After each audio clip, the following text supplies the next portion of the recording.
한국의 대포 곡사포는 이미 가동 중입니다.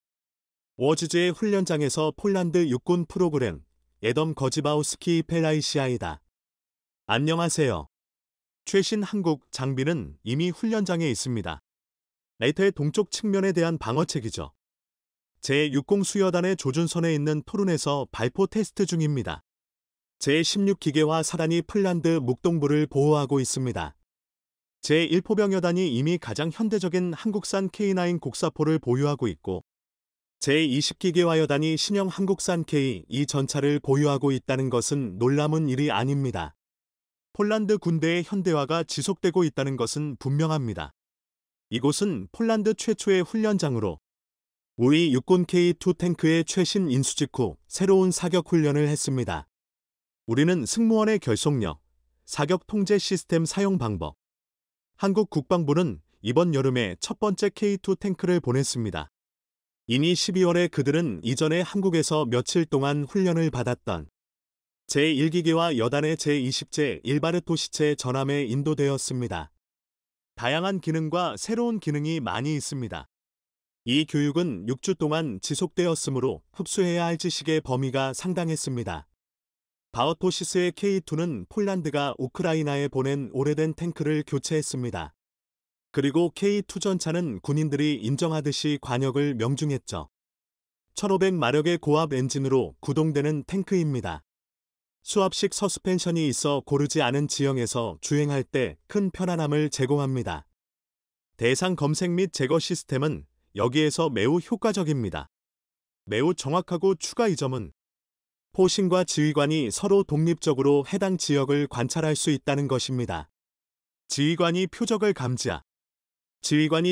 감지하면 다포신이 다른 위치에서 그를 보고 있을 것입니다. 버튼을 누르면 사령관은 자신이 고정한 대상에 발포하여 제거할 수 있습니다. 이 탱크는 또한 우리가 물과 같은 장애물을 건너 극복할 수 있게 해줍니다. 바닥을 따라 운전하면 4m가 넘는 강을 넘을 수 있습니다. 연료가 떨어질 때까지 이 강의 바닥을 따라 이동할 수 있습니다. 동부 국경 너머의 전쟁으로 인해 군대 현대화 계획이 더욱 빨라졌습니다. 폴란드는 1000대의 K2 전차와 함께 한국 FA-50 전투기 3개 편대와 K9 자주포 600대를 주문했습니다. 폴란드는 한국과 계약한 K2 전차와 K9 자주포를 빠르게 도입하자마자 실전 배치하며 실사격 장면을 홍보하듯 노출시켜 놀라운 이력을 과시하고 있습니다. 지난 20일 한국에서 K2 전차 7대가 폴란드에 도착하자 폴란드 매체 WPTCH는 중요한 수송선이 그디나아에 도착했다며 그들은 한국에서 온 갑옷을 입은 짐승들입니다. 라고 대서득필했습니다. 정말 폴란드에서는 K2 전차가 전장을 뒤흔들어 놀 짐승과도 같다고 여기고 있습니다. 지난 24일 폴란드군이 폴란드 북동쪽 오르지스에서 K2 전차 실사격을 하는 장면이 몰라왔는데 훈련을 이끄는 지휘관으로 보이는 자가 한글이 적힌 포탄을 들고 있는 사진에 집중이 되었습니다. 이 포탄은 120mm 전차포용이라고 적혀 있었고 그 아래에 연습의 광탄이라고 한글로 쓰여져 있었습니다. 이 사진을 보고 국내 네티즌들은 신기해하며 이영만리 이국에서 보는 국산타냐 K2가 지평선 바라보면서 사격하는 거 저음 아니냐 한글이 쓰니까 어색하네. 포탄에 토르 중사라고 써놓으로 알았네라고 신기해했습니다. 이렇게 면이어 폴란드군의 훈련 장면이 등장하자 폴란드가 우리보다 훈련을 자주 하는 것 같다는 반응도 있었습니다. 그런데 지난 24일 국내에서도 육군제 1171동사단 장병들이 경기 여주시 남한강 일대에서 도하훈련을 벌였습니다. 이번 훈련에는 917명의 장병을 비롯해 K2 전자와 K21 장갑자 등 80여 대가 동원되었습니다. 강습 및 부교 도하를 통해 하천을 극복하고 신속하게 기동하여 목표 지점을 확보하는 능력을 보여줬습니다.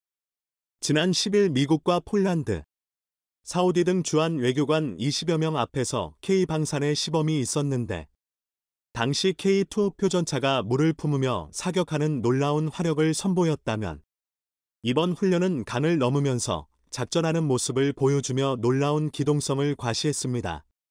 폴란드에서는 러시아와의 국경에 K2 전차와 K9 자주포를 배치해 자신감을 나타내고 있는데 이를 만든 원산지 한국에서의 훈련 모습은 더욱더 신뢰감을 주고 있습니다. 이런 상황에서 지금 유럽에서는 새로운 분위기가 만들어지고 있습니다. 그동안 경제와 환경 등의 문제에만 집중하던 유럽 국가들이 러시아가 전쟁을 벌이면서 등한시해오던 국방 문제가 가장 큰 화두가 되고 있습니다. 특히 한때 전차군 단위라 물리고 유럽에서 무기 생산에서는 단연 1위였던 독일은 냉전 후 군비를 축소하면서 2019년 주요 무기 중 실전 동원이 가능한 비율이 40%밖에 되지 않았습니다. 이 때문에 나토 회원국들은 독일군의 군비 태세에 좌절하고 있다는 말까지 나왔습니다. 한때 독일은 소련군과 바르샤바 조약군이 서방을 침공할 경우 서독을 거쳐야만 했기에 서방 세계의 든든한 보루였지만 이제는 아무런 힘을 쓰지 못하는 국가가 된 것입니다. 군사 전문가들은 독일은 가까운 미래의 세계대전과 같은 대규모 전쟁이 일어나지 않을 것이라 판단하며 군비를 줄여 자국의 안보를 미국이나 나토에 기대며 도덕적 해이를 보였다고 비판했습니다. 하지만 러시아가 우크라이나를 침공하고 독일을 비롯한 나토 국가들에게 큰 위협이 되자 독일은 급기야 지난해 군비를 증강하겠다고 선언했습니다. 그런데 지난 4월 미군 기밀문건 유출 당시 독일 육군 참모총장의 군비 증강 문제에 대한 중요한 보고서가 유출되었습니다.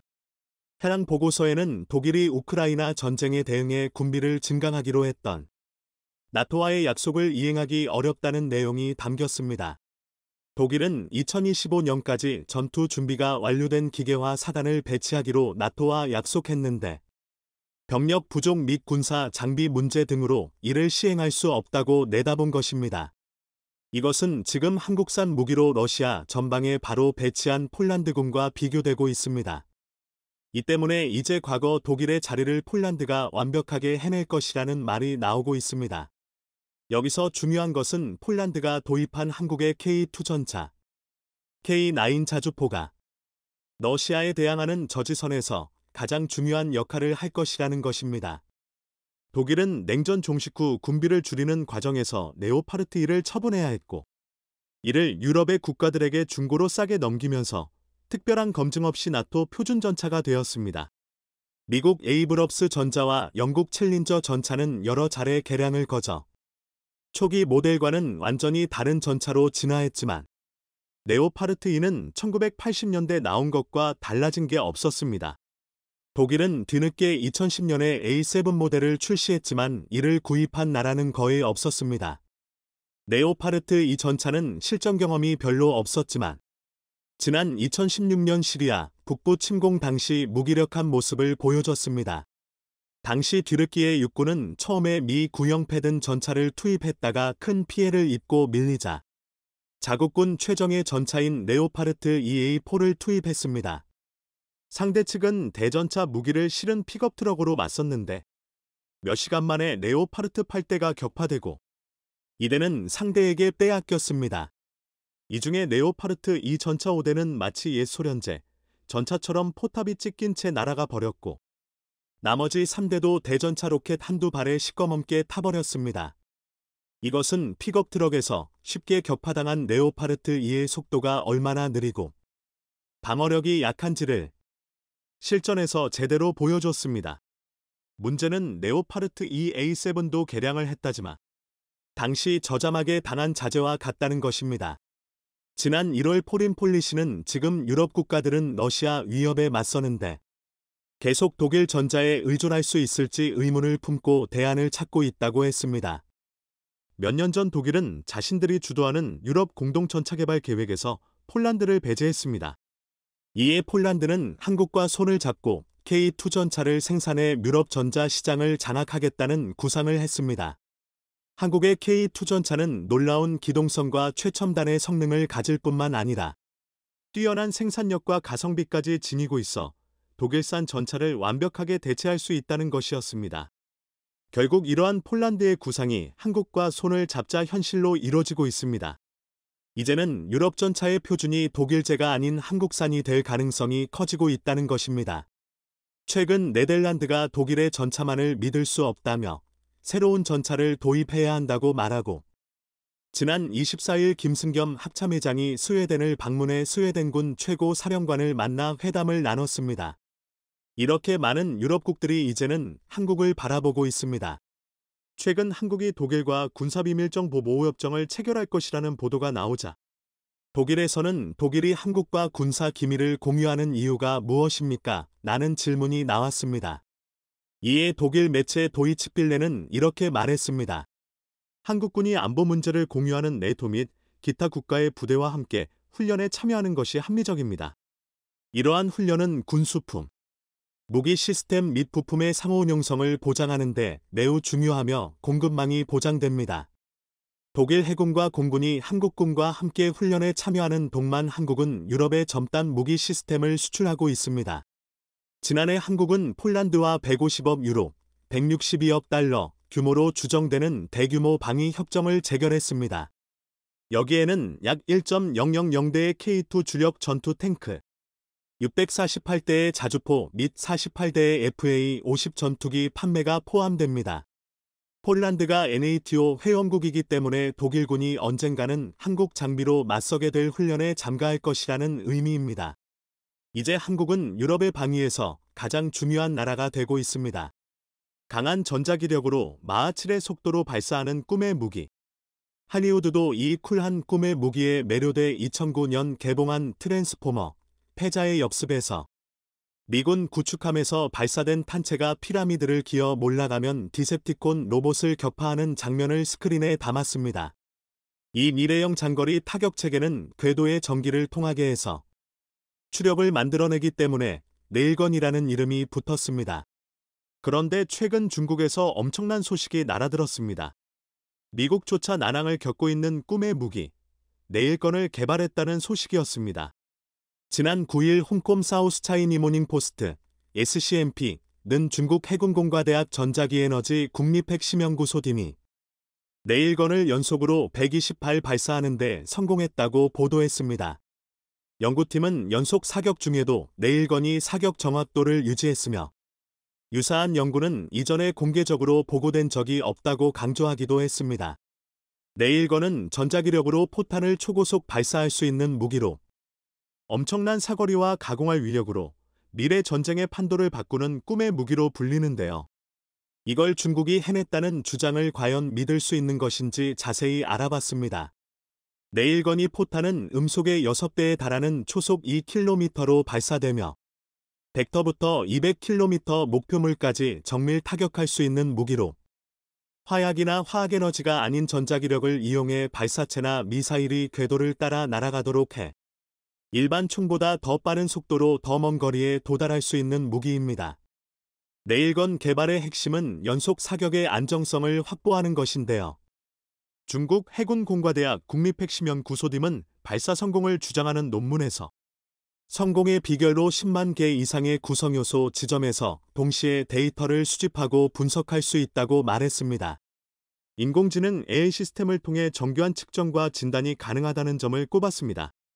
이 인공지능 시스템은 복잡하고 극한의 조건에서 작동하는 기계에서 발생하는 문제를 해결하는 데 걸리는 시간을 밀리초 약 1000분의 1초로 단축했으며 스스로 결정을 내릴 수도 있다고 주장했습니다.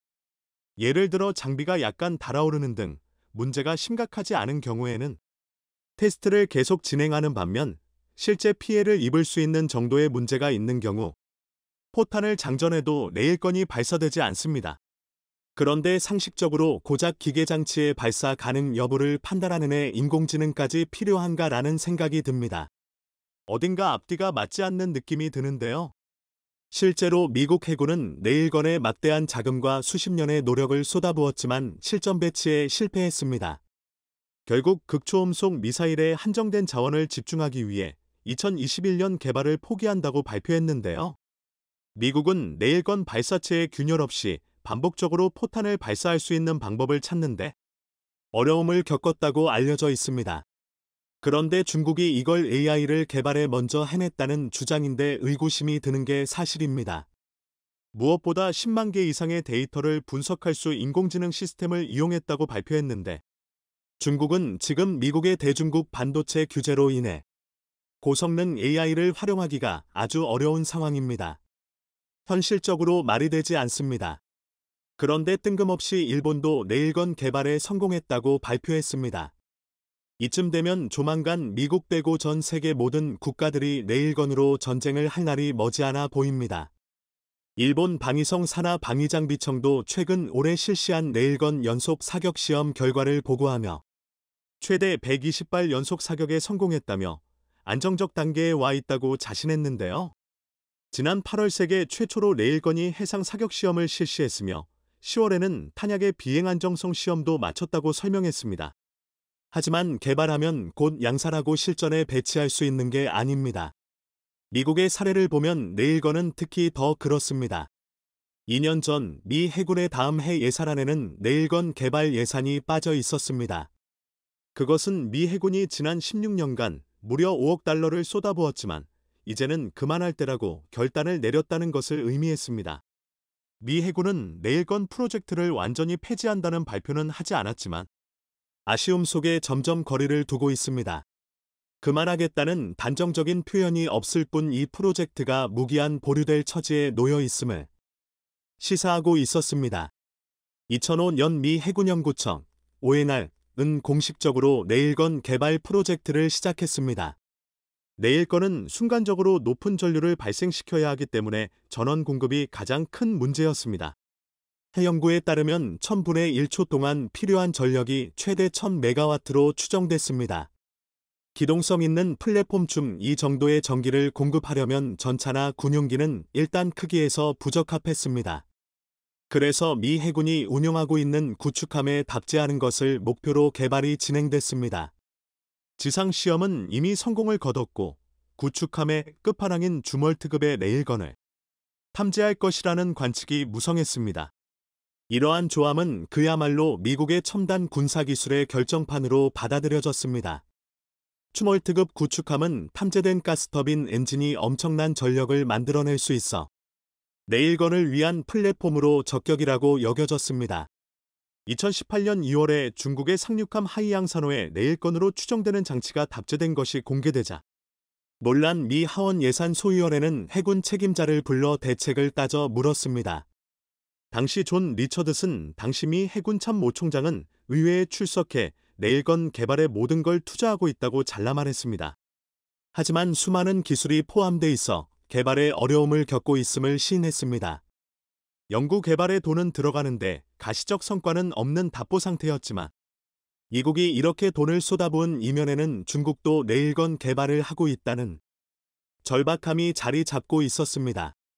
2019년 드디어 미 해군은 내일건을 힘정해서 시험 발사까지 했지만 결국 전력화는 달성하지 못했습니다.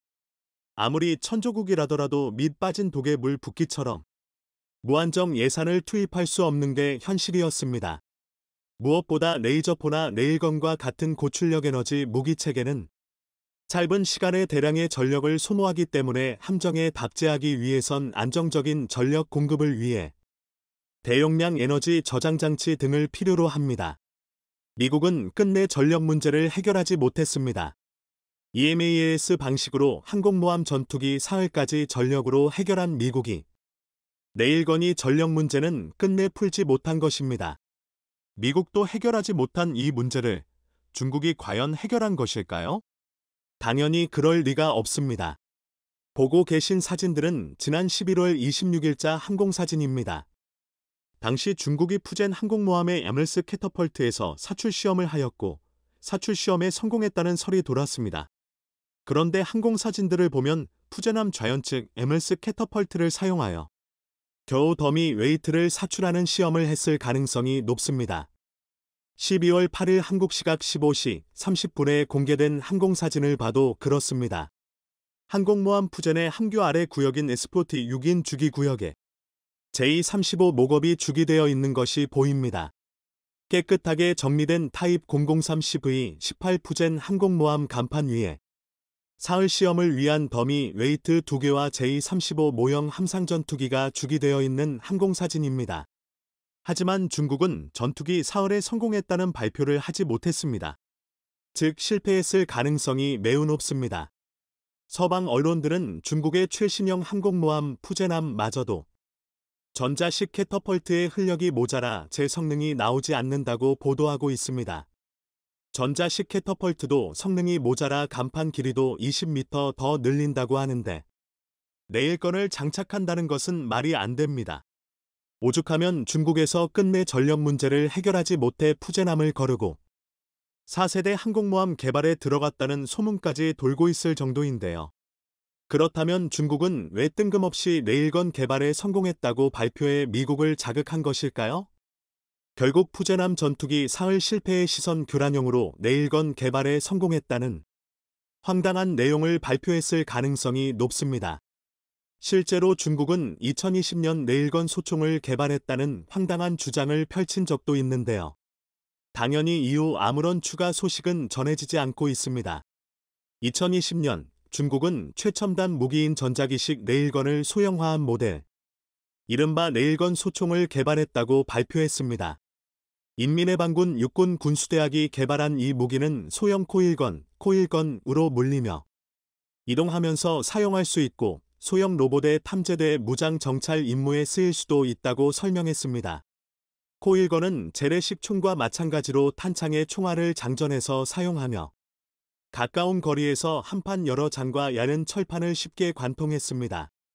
당시 중국은 코일건이 시연해서 큰 소리를 내지 않았는데 이 덕분에 적진에 침투하는 임무에서 유용하다고 설명하면서 기술적 문제가 해결되면 훨씬 강력해져 혼전하는 총기를 대체할 것이라고 홍보했습니다.